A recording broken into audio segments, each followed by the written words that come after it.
Louvado seja Deus, graça e paz a todos que vão ver este vídeo. Quero trazer uma mensagem de reflexão para a vossa meditação e crescimento na vida espiritual.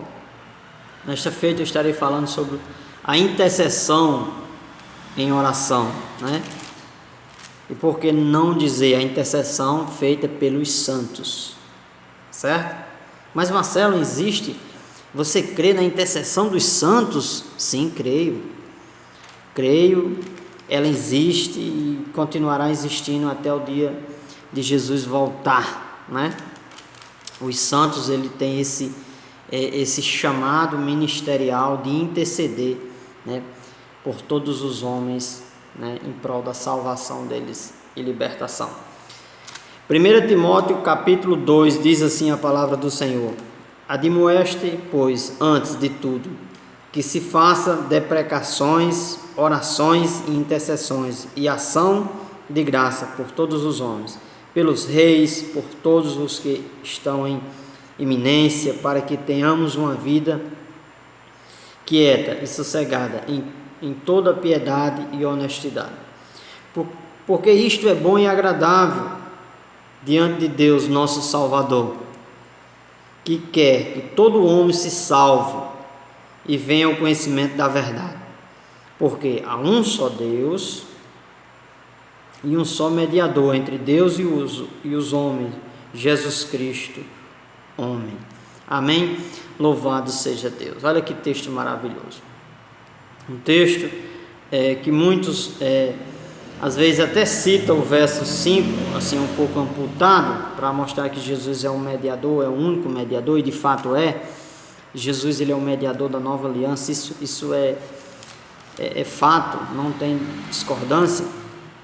Só que a Escritura nos mostra, no contexto desse texto, o apóstolo São Paulo pedindo para a comunidade cristã, para a igreja, interceder em oração por todos os homens. E aqui está a intercessão dos santos. Como assim dos santos? Porque a igreja é santa.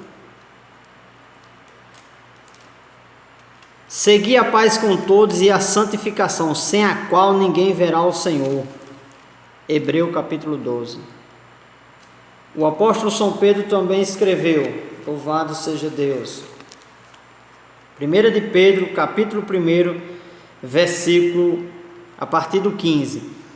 Mas como é santo aquele que vos chamou, sede vós também santos em toda a vossa maneira de viver. A palavra de Deus nos chama, um Deus santo nos chama para ser santo em toda maneira de viver. Louvado seja Deus. Verso 16, porque está escrito, e onde está escrito? Levítico 20, verso 7. Sede santo porque eu sou santo. Verso 17, e se invocai por Pai aquele que sem acepção de pessoas julga segundo a obra de cada um, andai em temor durante o tempo da vossa peregrinação. Então o Senhor tem nos chamado das trevas para a luz, o Senhor tem nos chamado para uma vida de santificação. A palavra de Deus diz lá em 1 Coríntios capítulo 6, que aquele que se junta ao Senhor faz um só espírito com Ele, isto é, o Espírito de Cristo santifica o nosso espírito. O Espírito de Cristo que vem habitar no nosso corpo, ele santifica o nosso corpo e nos chama, mediante o conhecimento da verdade, a nos santificar das obras infrutuosas deste mundo. João 17:17 vai dizer: santificai-os na verdade, a tua palavra é a verdade. João 8:32, conhecereis a verdade e a verdade vos libertará. Então, o Senhor nos chama para uma vida de liberdade, de libertação, de santificação. A Bíblia está recheada, de referência dos apóstolos se dirigindo às comunidades cristãs como os santos. Por exemplo, as saudações de Paulo. Eu saudo os santos de Corinto, de Roma, tal. Louvado seja Deus. Então, tendo em vista que a igreja é o corpo de Cristo e esse corpo é santo, esta Assembleia de Cristo é santa, E a palavra de Deus ensina que estes santos devem interceder a Deus por todos os homens, pelos reis, pelos governantes, porque Deus deseja que esses homens se salvem. Existe a intercessão dos santos. Quem lembra da passagem de Jesus falando a Pedro e depois também falando, no verso 16 de Mateus, falando a Pedro, e Mateus 18 falando para a igreja sobre a chave, que o que ligares na terra será ligado no céu. Ali é a intercessão. Na terra, o que ligares na terra será ligado no céu. Em oração, louvado seja Deus. Marcelo, mas tem alguns irmãos, principalmente os católicos, eles creem na intercessão dos santos que já morreram, no sentido deles estar lá com Deus e falando pelas pessoas que estão na terra. Isto não é bíblico. Os amados irmãos que já morreram, que já descansaram em Cristo, descansaram na esperança da vinda do Senhor Jesus Cristo, da ressurreição dos mortos. A Bíblia mostra que eles estão em descanso. A Bíblia mostra que o seu combate cessou. A igreja, devemos entender, à luz da palavra, que a igreja, ela é composta por um grupo que dorme e um grupo que vive e está militando dentro de cada um da sua geração. Por exemplo, o apóstolo São Paulo, que foi um grande homem de Deus, 2 Timóteo capítulo 4, verso 7 e 8, combati o bom combate. Ele estava para morrer, ele estava para ser condenado à morte. Ele está escrevendo essa carta dentro de um cárcere em Roma. Combati o bom combate, acabei a carreira, guardei a fé. Verso 8, desde agora a coroa da justiça me está aguardada, a qual o Senhor, o justo juiz, me dará naquele dia, não somente a mim, mas também a todos que amarem a sua vinda. Então Paulo está terminando o seu ministério na terra, e ele diz: eu combati um bom combate, isto é, eu não fui covarde, eu cumpri o meu ministério, e eu tenho fé e confiança que eu tenho uma coroa guardada, que o Senhor, o justo juiz, me dará naquele dia, não só a mim, mas a você que está ouvindo esse vídeo agora, aos que o virão depois de nós, se Deus permitir, e crer no Evangelho, não só a Paulo, mas a todos que amarem a sua vinda. Porque os santos que dormem, conforme a palavra do Senhor Jesus Cristo, o Senhor tornará a trazer com ele na sua vinda, no sentido de que? De ressuscitá-los, haverá a ressurreição dos mortos.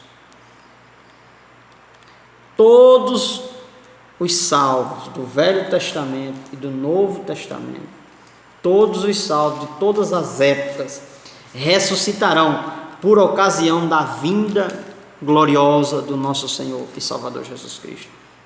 Galeria da Fé, onde retrata os heróis veterotestamentários, lá em Hebreu 11, no final do capítulo, versos 39 e 40, diz assim: e todos estes quem? O que o capítulo relata, leia depois. Tendo tido testemunho pela fé, não alcançaram a promessa. Provendo Deus alguma coisa melhor a nosso respeito, para que eles, sem nós, não fossemos aperfeiçoados. Isto é, eles descansaram, eles morreram crendo, olhando de longe pela fé a promessa que havia de vir. Eles morreram crendo no Messias que viria, e nós hoje morremos, porque morre gente todo dia, muitos deles crendo no Messias que veio. Estamos vivos, pregando o Evangelho, crendo no Messias que veio. E quando Jesus voltar, eles com nós seremos aperfeiçoados, conforme está escrito, 1 Tessalonicenses capítulo 4, a partir do verso 15, que quando o Senhor Jesus Cristo voltar, ao ressoar da trombeta de Deus, os mortos em Cristo ressuscitarão primeiro. Depois nós, isto é, os vivos daquele período, seremos arrebatados juntamente com eles, eles sem nós, juntamente com eles, em um grande encontro, uma grande assembleia, uma grande convocação, ao encontrar o Senhor nos ares, e assim estaremos para sempre com o Senhor. Então, a intercessão dos santos, concluindo, ela é bíblica, mas os santos vivos, o santo que já morreu, nada pode fazer por você. Por quê? Porque ele já terminou o seu combate ministerial na terra e o bastão foi passado. Ele passa o bastão, né? A igreja é assim, a igreja ela vem passando, tem as patrísticas, tem a igreja dos primeiros séculos, tem a história, mas a igreja ela vai caminhando. Por isso que Jesus mandou fazer discípulo. Se a gente não fizer discípulo, as futuras gerações, a igreja morre. Por isso que tem que fazer discípulo, né? Para que nossos filhos na fé continuem propagando o evangelho. Então, a intercessão dos santos é bíblica. Os santos vivos, pode pedir o santo. Pensa o santo Marcelo. Ah, Marcelo, você é santo? Sou, ou deveria ser. Agora vamos falar aqui sincero. O que está faltando hoje, difícil de encontrar, são pessoas santas. Você olha para as igrejas e é difícil você ver uma mulher santa, um homem santo, um ancião santo, um jovem santo, temente a Deus, que tem credo no céu, para interceder, clamar a Deus e o céu se abrir em favor daquele que ele clama, ou de si mesmo, de uma causa. Não é verdade, meus irmãos? Mas a verdade bíblica é essa, que os santos que estão militantes na terra, eles intercedem em oração a Deus em nome de Jesus, porque é Jesus que está entre os homens e Deus. Ele é o mediador. Então, nós que estamos na terra, pedimos a Deus em nome de Jesus Cristo, porque Ele é o mediador desta paz, né, do que o homem tem mediante a fé com Deus. Que Deus em Cristo vos abençoe, que Deus em Cristo vos guarde. Saiba que sem a santificação ninguém verá a Deus. Então, se você tem lido a palavra de Deus, se você participa de alguma igreja de caráter cristão, e você quer um dia se encontrar com Jesus Cristo, deixe o pecado, deixe o mal, se santifique, se converta, entre no caminho, porque a palavra diz ainda, lá em 2 Timóteo, Deus é o fundamento de Deus, se mantém firme, tendo este selo, Deus conhece os seus, e todo aquele que profere o nome de Cristo, aparte-se do mal. Por quê? Porque aquele que diz que está em Cristo, e não se aparta do mal, segundo João 15, ele é um ramo seco, sem fruto, e ele será cortado e lançado fora. Que Deus vos abençoe, que Deus vos guarde em nome de Jesus.